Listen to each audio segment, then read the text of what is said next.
Coming to you from an undisclosed location somewhere in the northern hemisphere, waiting out the alien apocalypse.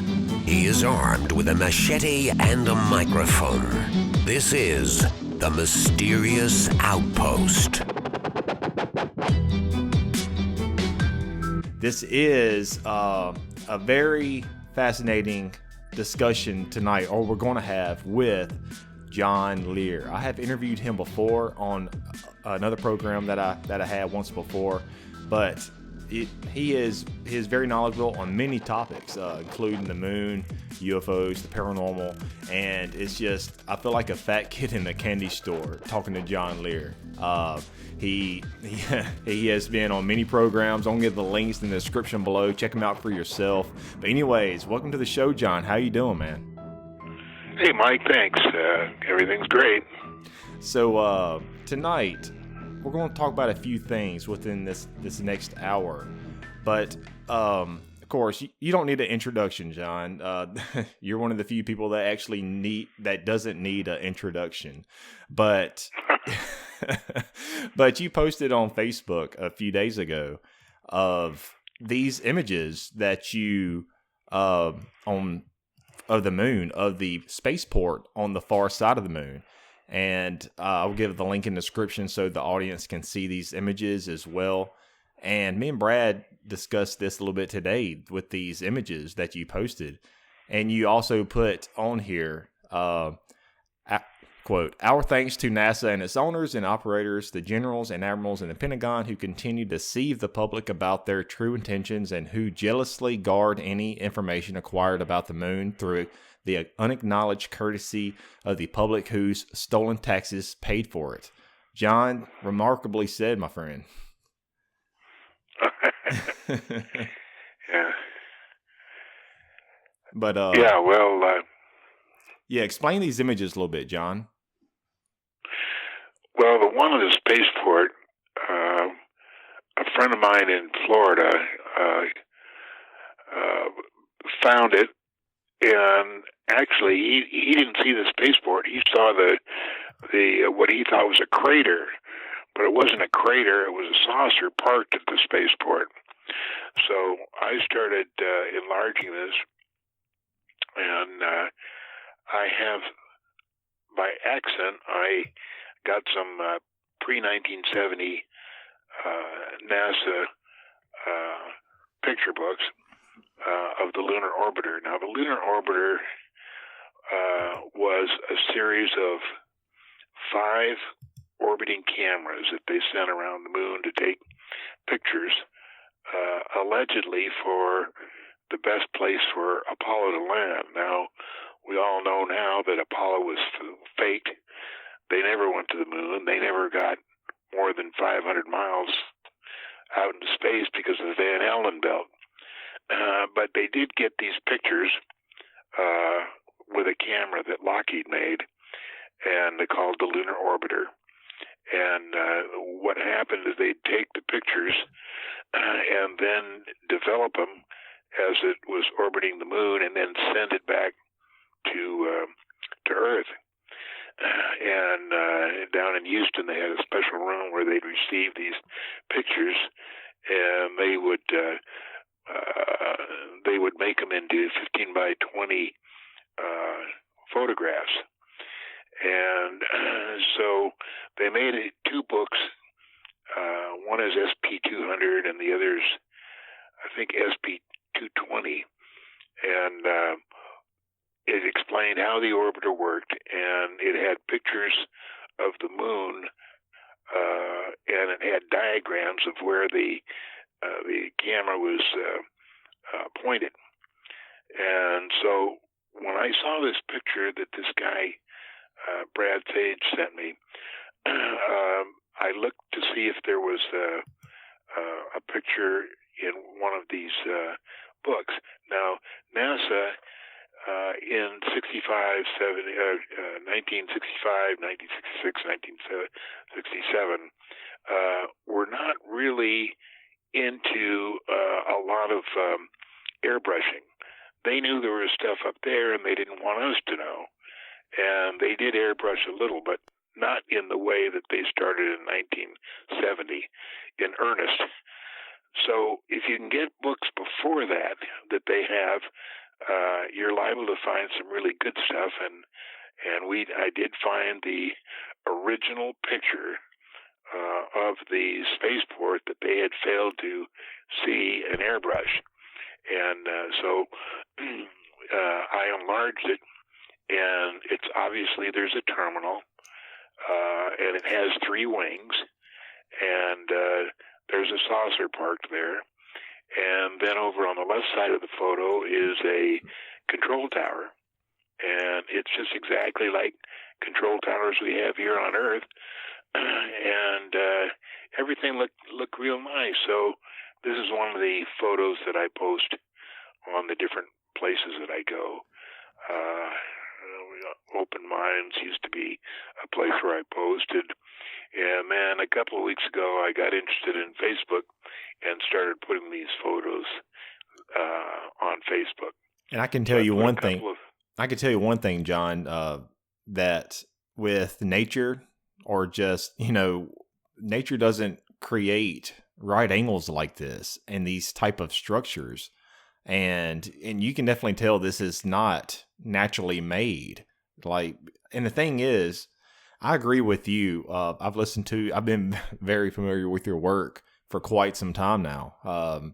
Your research is one of the key factors of my awakening to this mysterious knowledge that we are trying to and search for the truth for.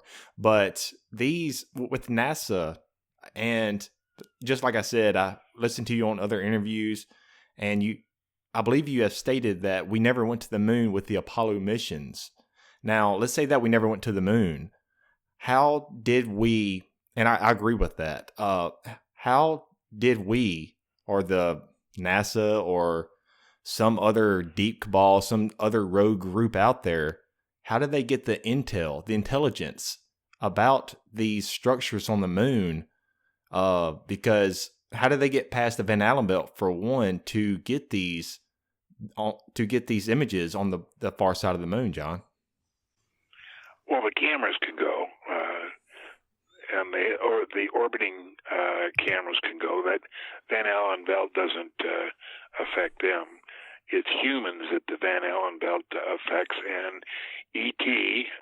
Put the Van Allen belt around Earth specifically so that we couldn't go anywhere. They don't want us in space until we're ready. We're not ready. We're like people, and we've got a lot of things to learn down here before they want us in space. Now, NASA tells us that there's 9 planets in our solar system.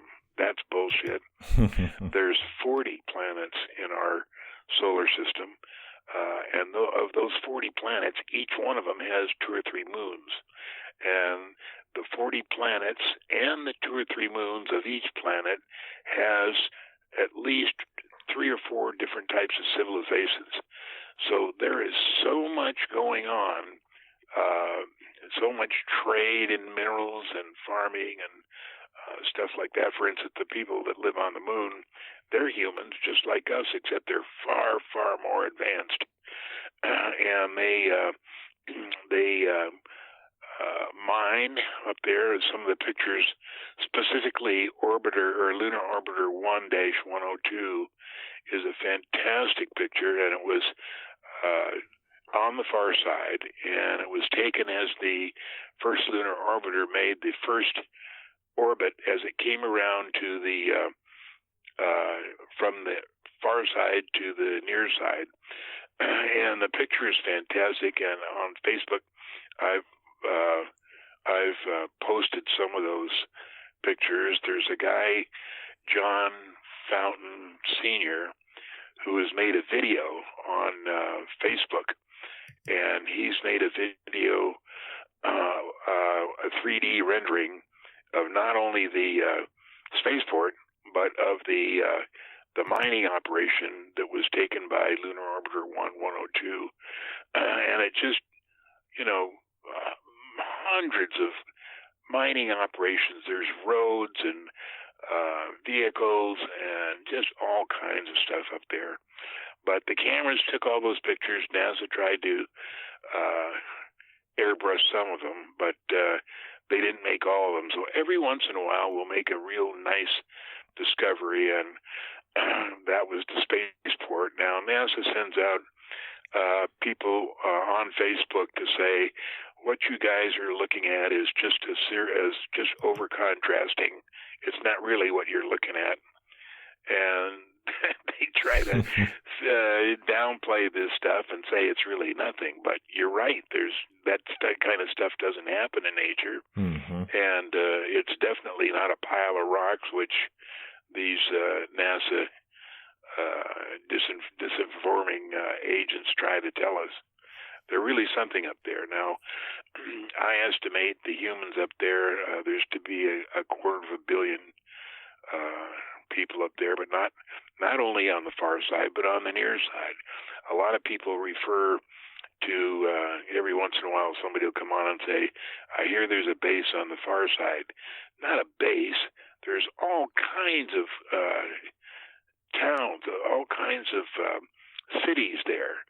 And a couple of weeks ago, before I put that spaceport, I put a picture of Damoiseau. Damoiseau is on the near side. It's on the left side of the moon, looking at the moon, and it's a huge city. And if you look on my Facebook page and page down to Damoiseau, I put 3 or 4 pictures of this. Now, I don't remember where I got such a good photograph, because the ones in the Lunar Orbiter books isn't that good.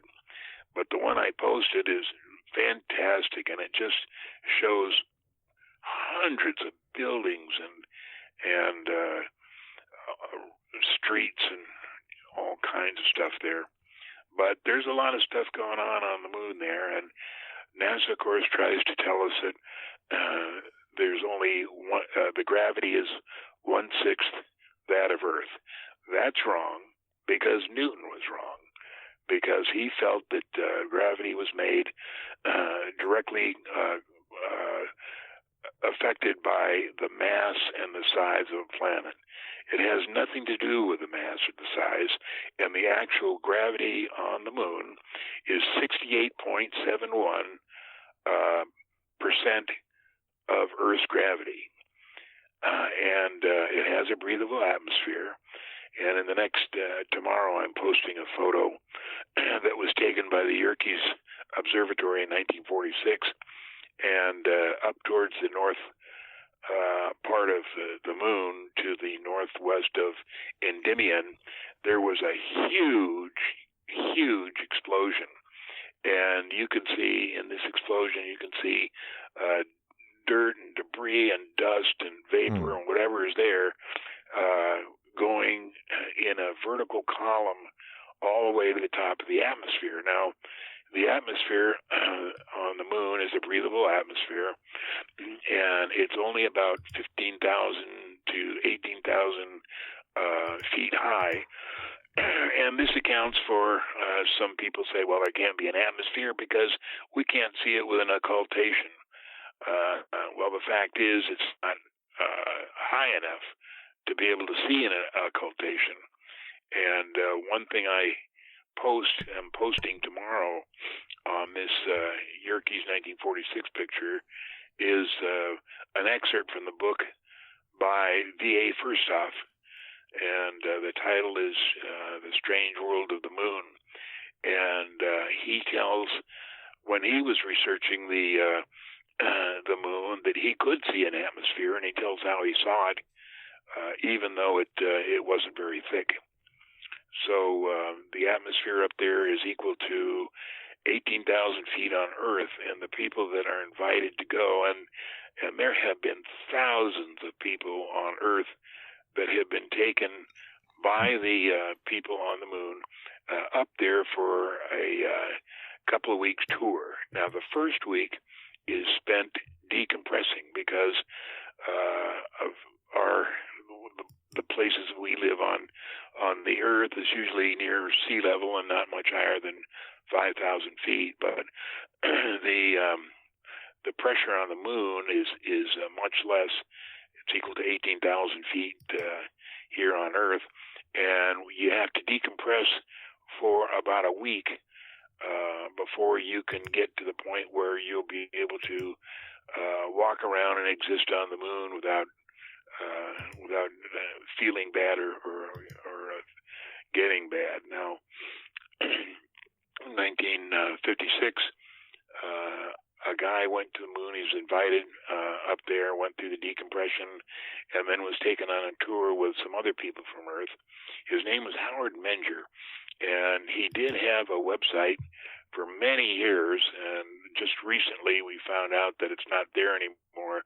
He died a few years ago, and his daughter kept it going, but for some reason it's not up there anymore. Now, Howard wrote a book called let's see, I think it's called The Moon and You, or I forget what it's called, but it's a fascinating book because he describes all the places he went on the moon. There was a monorail or actually a train up there that took a lot of the people that were invited from Earth all around to the different places. There's huge canyons, some much bigger than our Grand Canyon. From Outer Space to You by Howard Menger?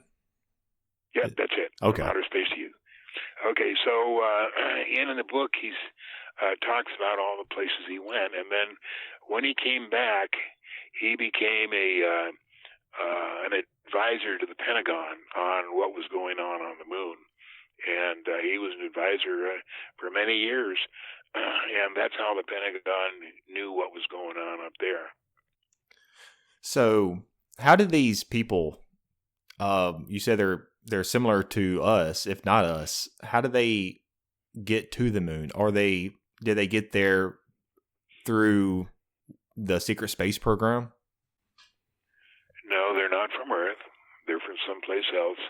And like I say, there's 40 planets in our solar system. They could have come from one of those or from somewhere else, but they're much, much more advanced than we are.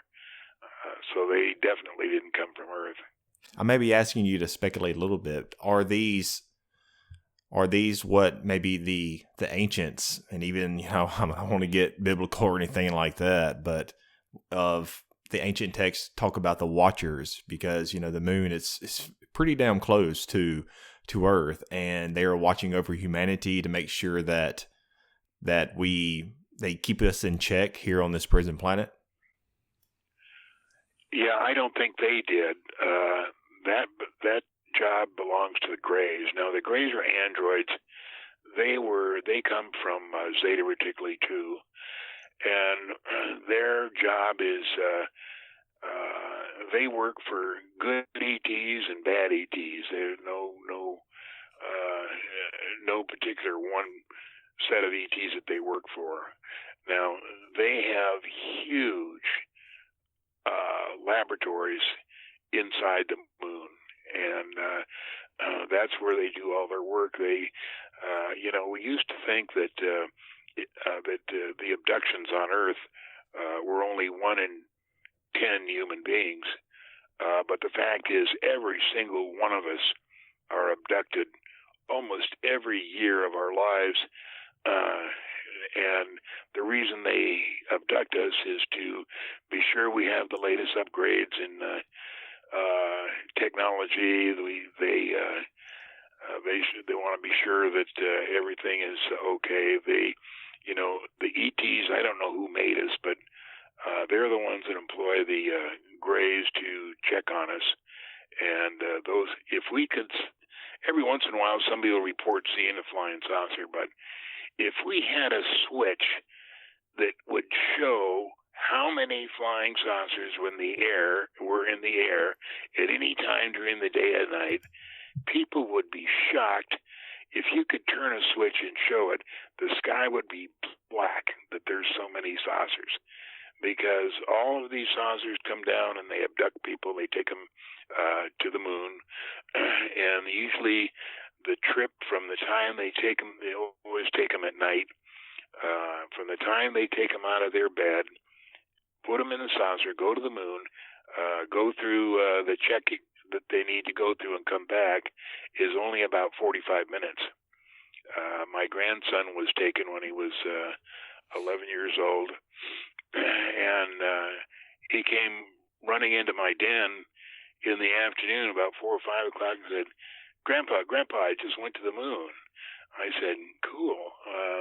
What happened? He says, well, I was up in my treehouse, and the air, with my friends, the air started to turn green, and then all of a sudden I'm laying on I'm in a hospital laying on a kind of a silver chrome-like bed, and there's a surgeon working on me, and there's tools that the surgeon was using that's flying all around, and he's using these tools, and I don't know what he did. So I said, well, what did the surgeon look like? And he said, I'll draw it for you. And I have a picture. The exact drawing that he put on it was a praying mantis, or is the closest to what we would call a praying mantis. And it's a very, very scary looking thing. And I said, well, didn't he scare you? Wasn't that scary? And he said, no, I was more concerned about what he was doing than being frightened. And that's the kind of story you'll get from most children, because they don't know enough yet to be scared about weird things like that. But, the same thing happened to my granddaughter, who I think is about 23 years old now. When she was 3, my daughter lived in Sun Valley, and her husband died shortly after Alexandra was born, and so one night Alexandra always stayed with her mother during the night, and this one night she came in and said, Mom, I want to sleep by myself tonight. And it was kind of shocking, and my daughter Moya said, "Oh, okay," and fixed up her room and her bed, and they, went to bed. And at 5 o'clock in the morning, Alexandra comes in and says, tugs on Moya's bed and says, "Mommy, I have something very important to tell you." And Moya looks at her watch and says, "Well, what is it, Alexandra?" And she says, "The spaceman came last night." And Moya said, and he had never discussed with her any of that kind of stuff. Mm-hmm. She said, well, how many were there? And she said 5. And she counted on her fingers 1, 2, 3, 4, 5. And, there's not much of the story after that, but about 6 years later, my 2 daughters were in the house there in Sun Valley in the afternoon, and they had been talking for about 2 hours when they realized that Alexandra had not been around. And they were always in touch with Alexandra, never let her out of her sight. And all of a sudden, the back door slammed. In comes Alexandra. She's about 7 years old, and she had a little backpack. She had a face mask, a diving, a face mask that you use underwater. She had a snorkel, and she came walking in. She had a kind of a sheen on her forehead, like she'd been doing something strenuous. And they said, "Alexandra, where have you been?" And Alexandra says, "I've just been to the moon. I'm very tired, and I'm going upstairs to have a nap." And she went stomping up the ladder. And then when she was 11, they're jumping on the trampoline at my mother's house. She had there in Verdi up near Reno, and she's jumping up and down on the trampoline, and just out of the blue, she looks at her mother and says, "Mommy, when am I going back to the moon?" And of course, mother didn't know and just said, "I don't know, sweetheart. You'll just have to wait and see." So all of my family seems to have had these abduction experience and recall, which many people don't. For instance, I don't have any memory of any kind of abduction. Yours have probably been wiped, John. Oh, yeah. Yeah, they wipe that out. And sometimes they put in very scary scenarios specifically so that you don't try to remember. I don't mean to interrupt you, John. Is it because we hear many stories and other researchers talk about of the aliens or extraterrestrials implanting these dreams, false dreams within our consciousness, our minds, and because they don't want us to I guess have the real recollection of what we're actually experiencing, and just like you're saying, that we're going to the moon. That's exactly right. That's exactly right. They put in those dreams so that we don't try to remember. And John, off of an article that I read a few days ago, well, probably a little longer than that, within the article of the title of the article is "The Moon Conspiracy: Fully Exposed Reptilian and Gray Enslavers, Moon Bases, and the Secret Space Program." But within the article, they state, quote, "Many of the craters located on the far side of the moon were once domed cities and spacecraft hangars that were, quote, destroyed during a war that goes back 113,000 years. What's your thoughts on that? I don't think there was a war up there, because the moon is essentially a spaceship. It was made in Jupiter, fabricated in Jupiter, 40 million years ago, and it's been touring the our solar system. As I told you, there's 40 planets, and they orbit each planet and check on things that are going on.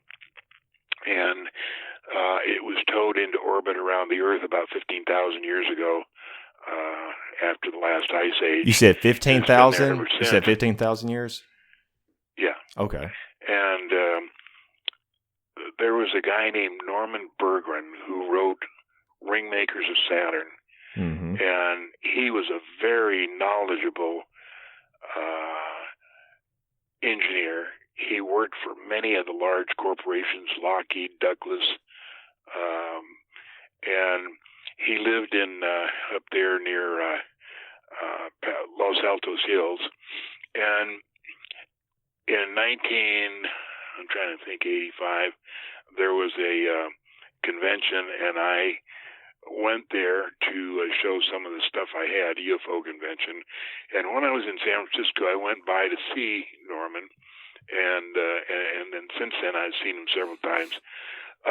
But I discussed about the moon being towed into orbit, because in his book, The Ringmakers of Saturn, he not only talks about the spaceships that orbit Saturn, and we're talking about very large spaceships. One is 2,400 miles long and 1,400 miles in diameter.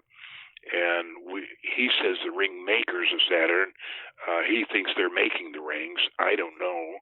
They could be making them or could be using them. I'm not sure. But in the last part of his book, he talks about the moon being towed into orbit, and he proposes that the Mare Orientale on the far side is where the electromagnetic tow truck grasped onto the moon and would tow it around. I said, well, Norm, where do you think that electromagnetic vehicle is now? And he says, I think it's on the far side. So I went looking around, and I found it in the crater Joukowsky, and I have made 8 different photographs of the different ways that NASA has airbrushed the electromagnetic vehicle tow truck to keep us from knowing what it is. And each time they make a different, they first they made it look like an island, and then they made it look like something else, and then they made it look like something else. But anyway, I kept each one of these photographs and put them in a strip that I'm going to post on Facebook here in a couple of days.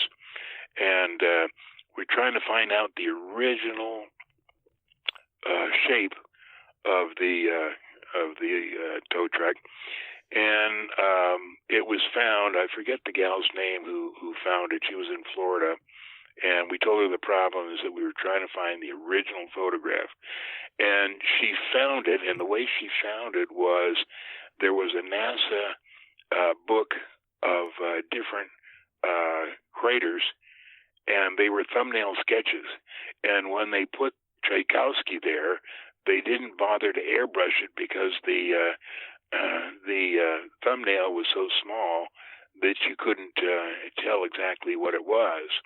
And when NASA was doing all this shenanigans with the craters on the moon, they had no idea at all that 40 years later, the average Joe Blow would have available to him computer technology to be able to enlarge stuff from its original shape and see what was there. And of course, that's how we found it. So I'm going to post the original photo that the girl found in Florida of Tchaikovsky and what we think that the vehicle looked like that towed us into orbit.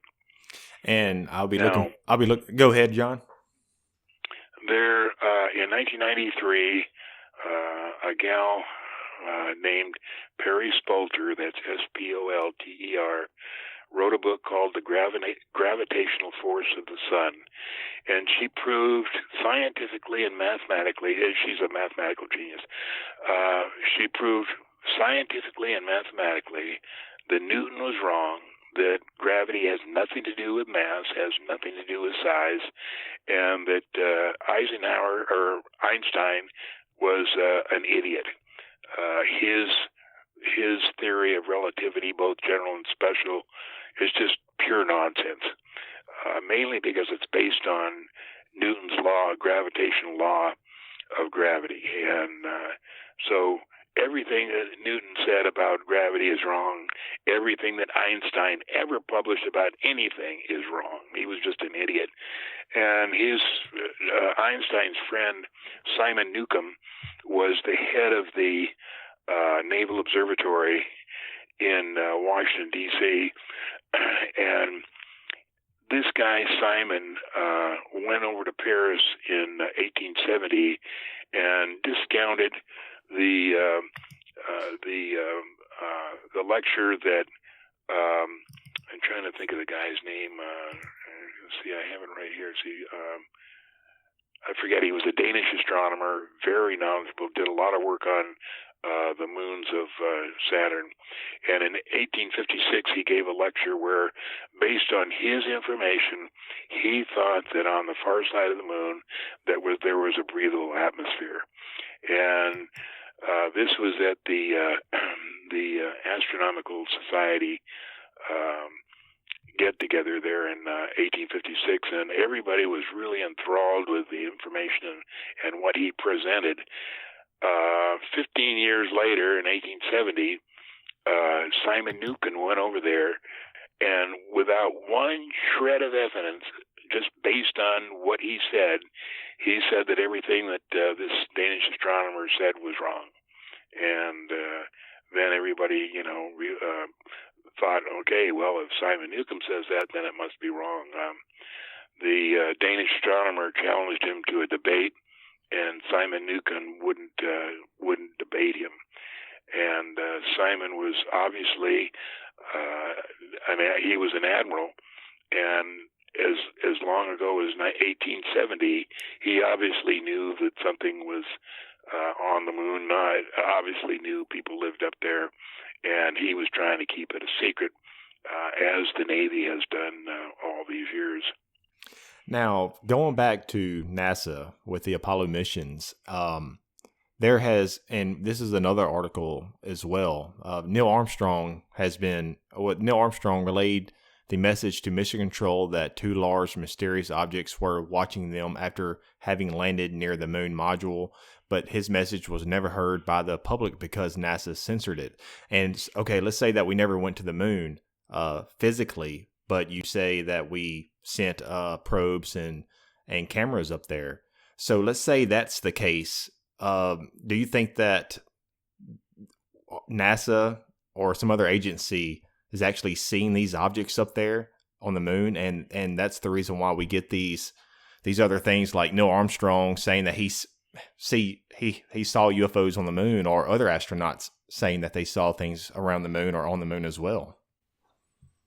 Yeah, I don't know who put out that story. It's bullshit because Armstrong never went to the moon, and there's so much evidence. There's 3 or 4 books out, 3 or 4 videotapes. The one guy here that made a videotape on Stanley Kubrick, I'm trying to think of this guy's name. I think it's Weekend or something, but a very knowledgeable guy, and did a couple videos on how Stanley Kubrick faked the moonwalking.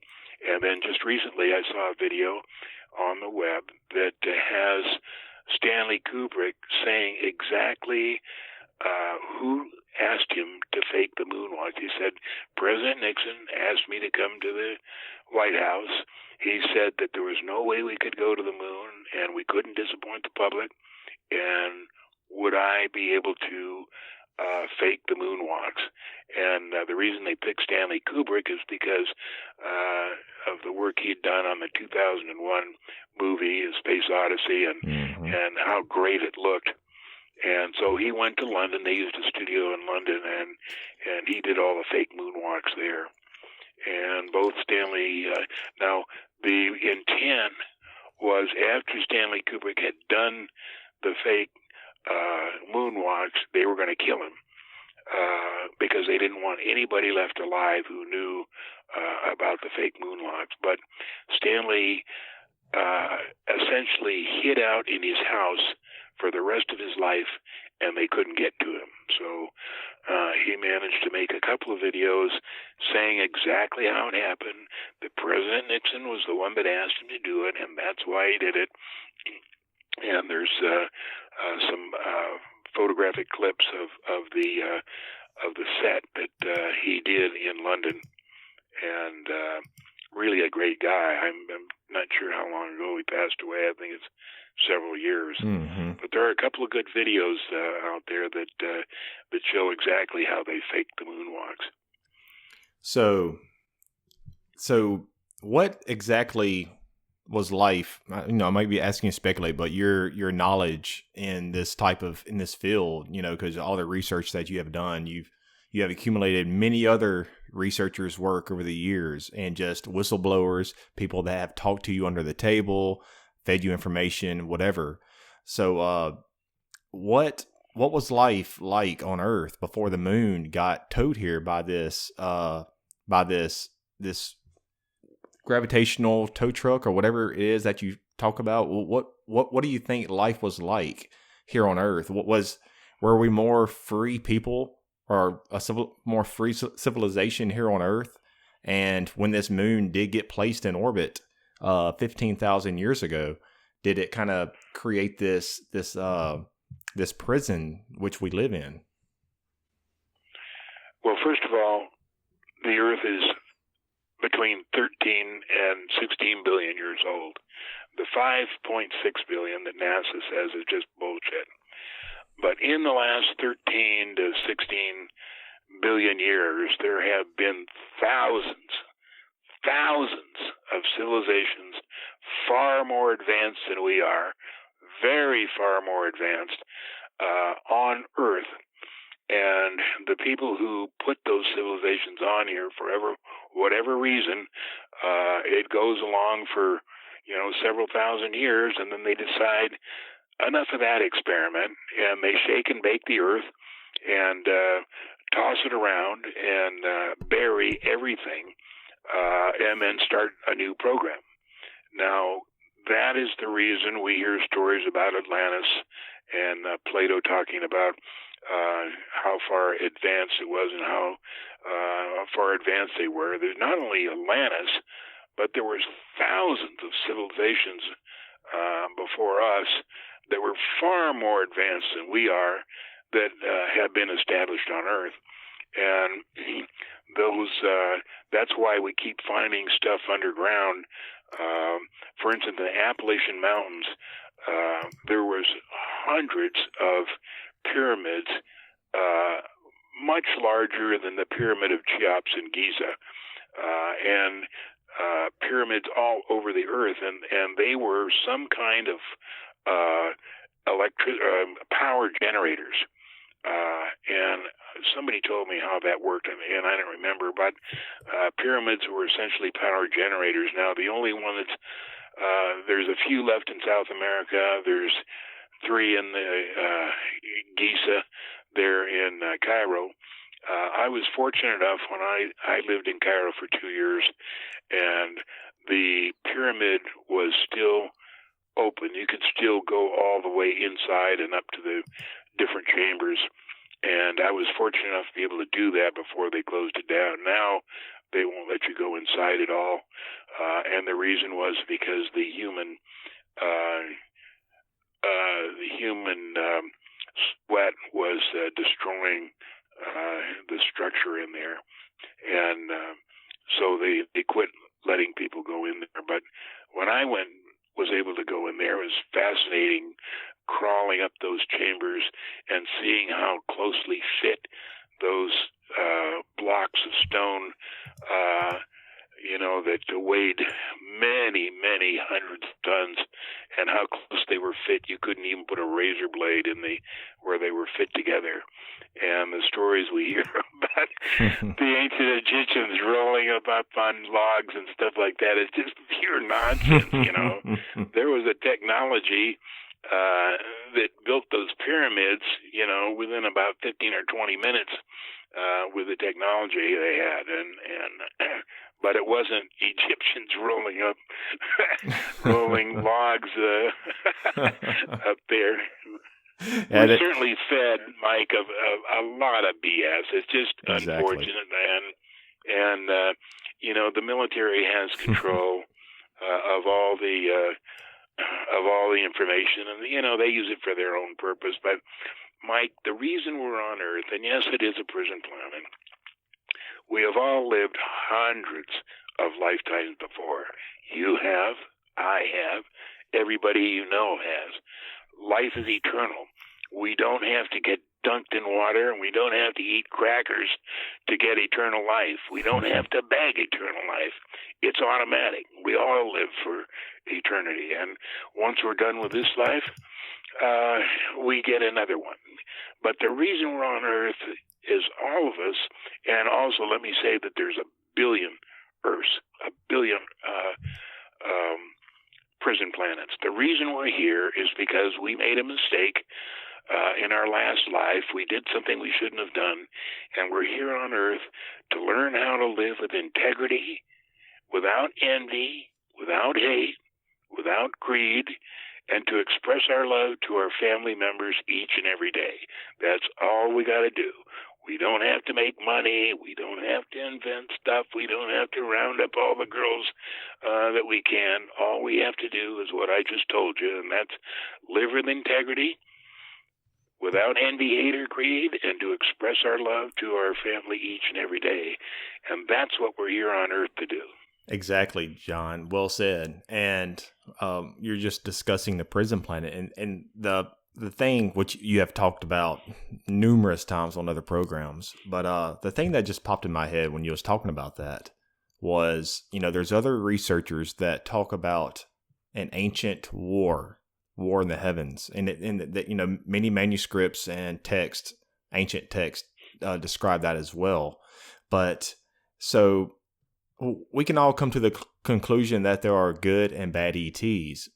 So with us being in a prison planet, and you say there's billions of other prison planets as well, is it because the bad ETs won the war and they created this prison planet for us to be their slaves? No, the good ETs won the war, and they're the ones that have us put us on Earth, so that when we evolve, when we finally learn how to live with integrity without envy, hate, or greed, that we can start going out to different planets and enjoying existence, enjoying life.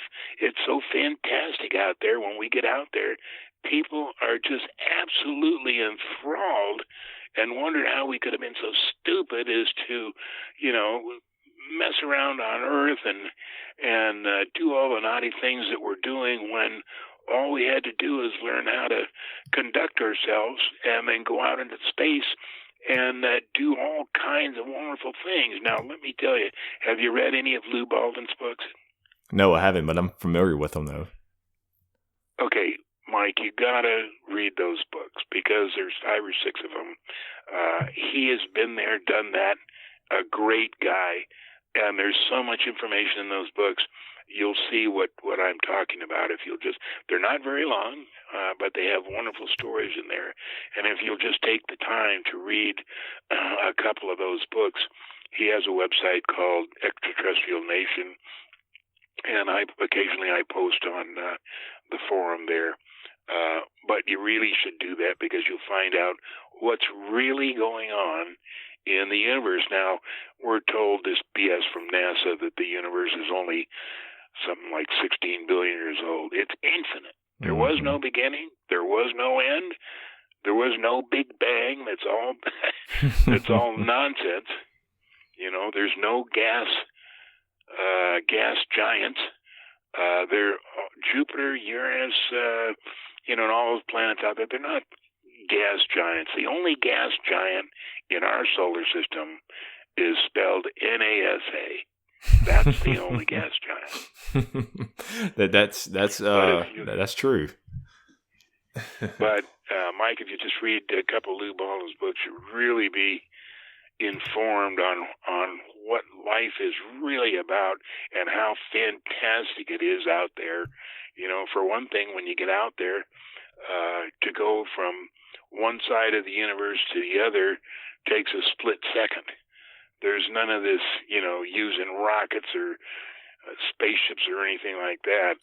You all do it with your mind, and you travel to all these wonderful different places there are. And yes, there's bad ETs out there, and the wars that you hear about on Earth are always between good and bad ETs, and they're going on constantly.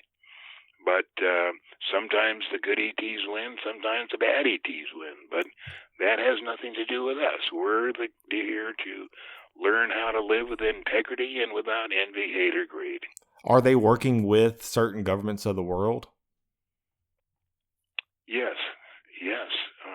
I guess a two-part question: are they working with other governments of the world, our government as well, and why? What agenda or what are they feeding? What type of information are they feeding our governments? Are they pretty much, or are many of our leaders in the past and to present, are they actually extraterrestrials? Absolutely. The framers of the Constitution were heavily influenced by ET. That's who helped them write the Constitution and the Bill of Rights and all that. And when a president gets elected, he gets a visit from ET, and they tell them, how they'd like to see things go. And that's very remarkable. And to round things up for this time, John, we got just a few more minutes together. What exactly, because you talk about the soul transmissions, explain to the audience a little bit about the soul transmissions, and does that correlate with the moon? Let's see, refresh my memory here. What the soul transmissions would? I thought I heard. Say? I thought I heard you talk about soul transmissions, or something like that okay. before. Okay, when you die, when you pass away, your soul, which is held in your body by blood, when you pass away, your soul, depending on whether you've been good or bad, is directed to another place. Now,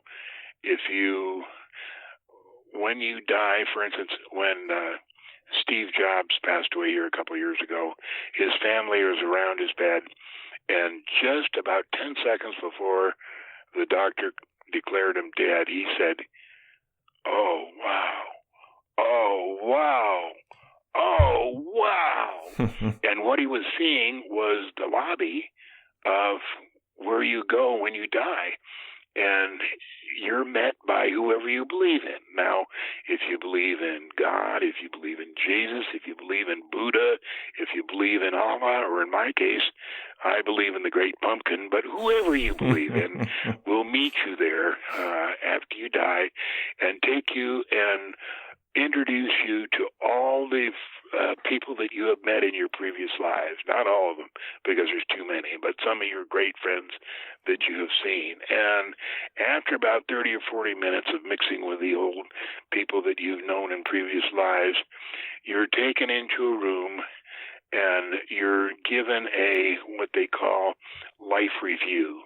And you're shown every single wonderful things that you've ever done, and then you're shown every teeny nasty things that you've ever done. And people are so shocked because they think a lot of the things they did were totally secret, that only they knew. But E.T. knows every single millisecond what you thought, what you did, and they know the whole story. So when you go into life review, you're shown all this, and if you've been a particularly bad boy, you have to come back to another planet Earth and try it again.